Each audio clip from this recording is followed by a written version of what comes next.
തൂക്കിലേറ്റപ്പെടും മുമ്പ് ആലി മുസ്ലിയാർ ഇംഗ്ലീഷ് പത്രത്തിന് നൽകിയ അഭിമുഖത്തിന്റെ രേഖകൾ പുറത്ത്. ഭാവിയിൽ അനുഭവിക്കാൻ പോകുന്ന തൂക്കുമരത്തെക്കുറിച്ച് തങ്ങൾക്ക് ഭയമില്ലെന്ന് ആലി മുസ്ലിയാർ അഭിമുഖത്തിൽ പറയുന്നുണ്ട്. പോലീസുകാർ എടുത്തുകൊണ്ടുപോയ തന്റെ പണം ലഭിച്ചാൽ പാവങ്ങൾക്ക് വിതരണം ചെയ്യണമെന്നും അദ്ദേഹം പറയുന്നു. ചെന്നൈയിലെ ആർക്കൈവ്സിൽ സൂക്ഷിച്ചിരുന്ന രേഖകൾ കാലിക്കറ്റ് സർവകലാശാല ചരിത്ര വിഭാഗത്തിനു ലഭിച്ചു. മലബാർ സമര പോരാട്ടങ്ങളുടെ പേരിൽ ബ്രിട്ടീഷുകാർ പിടികൂടി വധശിക്ഷയ്ക്ക് വിധിച്ച് കോയമ്പത്തൂരിലെ ജയിലിൽ കഴിയുന്ന കാലത്താണ് ആലി മുസ്ലിയാർ അഭിമുഖം നൽകിയത്. 1921 ഡിസംബർ 7 ജയിൽ സൂപ്രണ്ടിന്റെ അനുമതിയോടെ CK മുഹമ്മദ് യാക്കൂബ് എന്ന മാധ്യമപ്രവർത്തകനാണ് ജയിലിലെത്തി അഭിമുഖം തയ്യാറാക്കിയത്. അഭിമുഖം ലേഖന രൂപത്തിൽ ഡിസംബർ 10 പ്രസിദ്ധീകരിക്കുകയും ചെയ്തു. മലബാർ കലാപവുമായോ ആലി മുസ്ലിയാരുടെ അറസ്റ്റും വധശിക്ഷയുമായോ ബന്ധപ്പെട്ട അധികം രേഖകളൊന്നും ഇന്നും കേരളത്തിന് ലഭ്യമല്ല. ഇതിനിടയിലാണ് ചെന്നൈയിലെ ആർക്കൈവ്സിൽ നിന്ന് കഴിഞ്ഞ ദിവസം അഭിമുഖത്തിന്റെ രേഖകൾ കാലിക്കറ്റ് സർവകലാശാല ചരിത്ര വിഭാഗത്തിലെത്തിയത്. ആലി മുസ്ലിയാരുടെ അവസാന നാളുകളിൽ അദ്ദേഹത്തെ ഇന്റർവ്യൂ ചെയ്ത, കോയമ്പത്തൂർ ജയിലിൽ വെച്ച് ഇന്റർവ്യൂ ചെയ്ത രേഖകളാണ് നമുക്ക് കിട്ടിയിരിക്കുന്നത്. അത് വളരെ അമൂല്യമായ രേഖകളാണ്. ഈ രേഖകളെല്ലാം ഇപ്പോൾ കാത്തുസൂക്ഷിച്ചിരിക്കുന്നത് തമിഴ്നാട്ടിലുള്ള എഗ്മൂറിനടുത്തുള്ള തമിഴ്നാട് സ്റ്റേറ്റ് ആർക്കൈവ്സിലാണ്. അത് അക്കാലഘട്ടത്തിൽ ബ്രിട്ടീഷുകാരുടെ റെക്കോർഡ് റൂമായിരുന്നു. ഭാഗ്യവശാൽ നമുക്ക് ഇപ്പോഴത് കണ്ടുകിട്ടിയത് ഈ സ്വാതന്ത്ര്യ സമര കാലഘട്ടത്തിൽ ഇതിൽ പങ്കെടുത്ത സ്വാതന്ത്ര്യ സമര സേനാനികളുടെ പങ്കാളിത്തത്തെക്കുറിച്ച് ചൂടേറിയ വാദപ്രതിവാദങ്ങൾ നടക്കുന്ന ഘട്ടത്തിൽ ഇതിന്റെ സത്യാവസ്ഥ എന്താണ് എന്ന് മനസ്സിലാക്കുവാൻ നമ്മളെ വളരെയധികം സഹായിക്കുന്നു. ആലി മുസ്ലിയാർ തന്റെ അവസാന കാലഘട്ടത്തിൽ തനിക്ക് രാജ്യത്തോട്, തന്റെ നാടിനോട് പറയാനുള്ള കാര്യങ്ങൾ അദ്ദേഹം ഒരു പത്രപ്രവർത്തകനോട് പറയുന്നതാണ് ഈ ഫയലുകളിലുള്ളത്.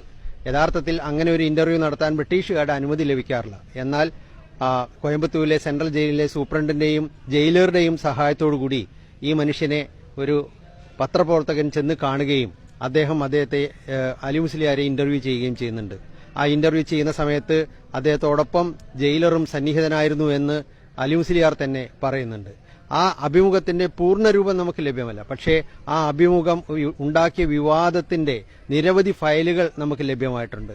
ആ ഇന്റർവ്യൂ നടത്തിയത് മദ്രാസിലെ ഭരണകൂടം അറിഞ്ഞപ്പോൾ അവർ അതിനെ നിശിതമായി വിമർശിക്കുകയും ആരുടെ സഹായത്തോടു കൂടിയാണ് ഇങ്ങനെ ഒരു കൊടും ക്രിമിനലിനെ, അദ്ദേഹത്തെ സൂചിപ്പിക്കുന്ന ഒരു കൊടും ക്രിമിനൽ എന്നാണ്, ആ കൊടും ക്രിമിനലിനെ ഇന്റർവ്യൂ ചെയ്ത് വാർത്ത പുറത്തു വന്നത് എന്ന് ബ്രിട്ടീഷ് ഭരണകൂടം അന്വേഷിക്കുന്നുണ്ട്.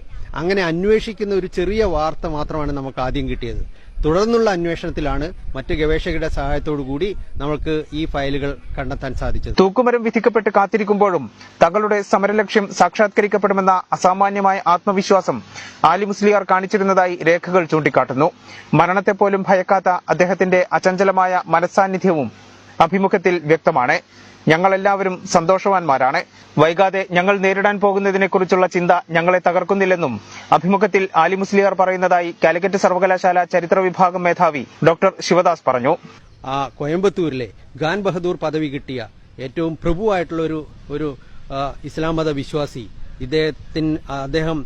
അദ്ദേഹത്തിന്റെ വധം നടപ്പിലാക്കിയതിനു ശേഷം അദ്ദേഹത്തിന്റെ ശവശരീരം ഏറ്റെടുക്കാമെന്നും അത് സമാധാനപരമായി കോയമ്പത്തൂരിലെ തന്നെ ഒരു പള്ളിയിൽ അടക്കം ചെയ്യാനുള്ള ദൌത്യം ഞാൻ ചെയ്തോളാമെന്നും അദ്ദേഹം ഏറ്റെടുക്കുന്നുണ്ട്. അങ്ങനെ അദ്ദേഹത്തിന് വധശേഷം അദ്ദേഹത്തിന്റെ മൃതശരീരം ഈ ഖാൻ ബഹദൂർ പദവി കിട്ടിയ ആൾക്കാണ് കൈമാറിയത്.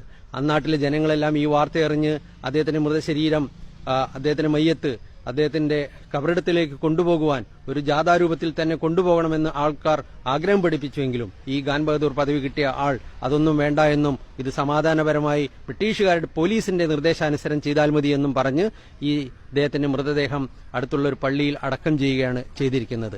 ഈ സംഭവവികാസങ്ങൾക്കെല്ലാം ശേഷം നമുക്ക് കാണാൻ സാധിക്കുന്നത് കോയമ്പത്തൂരിലെ മജിസ്ട്രേറ്റ് മദ്രാസ് ഗവൺമെന്റിന് എഴുതുന്ന ചില കത്തുകളാണ്. ഇതെല്ലാം ശിക്ഷയെല്ലാം സമാധാനപരമായി പൂർത്തിയാക്കിയെന്നും കോയമ്പത്തൂർ പട്ടണത്തിൽ അദ്ദേഹത്തിന്റെ വധം നടപ്പിലാക്കുന്ന സന്ദർഭത്തിൽ നിരവധി പോലീസുകാരെ ഡിപ്ലോയ് ചെയ്തിരുന്നുവെന്നും അതൊന്നും ആവശ്യമില്ലാതെ തന്നെ അവിടെ സമാധാനപരമായി യാതൊരു നിയമലംഘനവുമില്ലാതെ ഈ കാര്യങ്ങളെല്ലാം പൂർത്തിയാക്കിയിരിക്കുന്നു എന്നും പറഞ്ഞുകൊണ്ടുള്ള കത്താണ് നമുക്ക് അതിന്റെ അവസാനം കിട്ടുന്നത്. പോലീസുകാർ എടുത്തുകൊണ്ടുപോയ തന്റെ വസ്തുക്കളിൽ പണവുമുണ്ടായിരുന്നു. അത് ലഭിച്ചാൽ പാവങ്ങൾക്ക് വിതരണം ചെയ്യണമെന്ന് അദ്ദേഹം ആവശ്യപ്പെടുന്നുണ്ട്. തന്നോടൊപ്പം തൂക്കുമരം വിധിക്കപ്പെട്ട മറ്റുള്ളവരുടെ പേരുകൾ പ്രസിദ്ധപ്പെടുത്തണമെന്നും അവരെക്കുറിച്ച് വിവരം കിട്ടാതെ വിഷമിക്കുന്ന ബന്ധുക്കൾക്ക് അത് സഹായകമാകുമെന്നും അദ്ദേഹം അഭ്യർത്ഥിക്കുന്നുണ്ട്. അഭ്യർത്ഥന മാനിച്ച് ആലി മുസ്ലിയാർ പറഞ്ഞുകൊടുത്ത 12 പേരുകൾ അക്കമിട്ട് പത്രം പ്രസിദ്ധീകരിച്ചതായും ഡോക്ടർ ശിവദാസ് രേഖകളെ ഉദ്ധരിച്ച് ചൂണ്ടിക്കാട്ടി.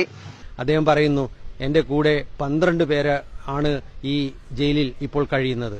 ആ 12 പേരെയും ഇതുപോലെ വധിക്കുവാൻ ബ്രിട്ടീഷ് ഗവൺമെന്റ് തീരുമാനിച്ചിട്ടുണ്ട്. പക്ഷേ അവരുടെയൊക്കെ ബന്ധുക്കൾക്ക് അവർ എവിടെ പോയി എന്ന് അറിവില്ല.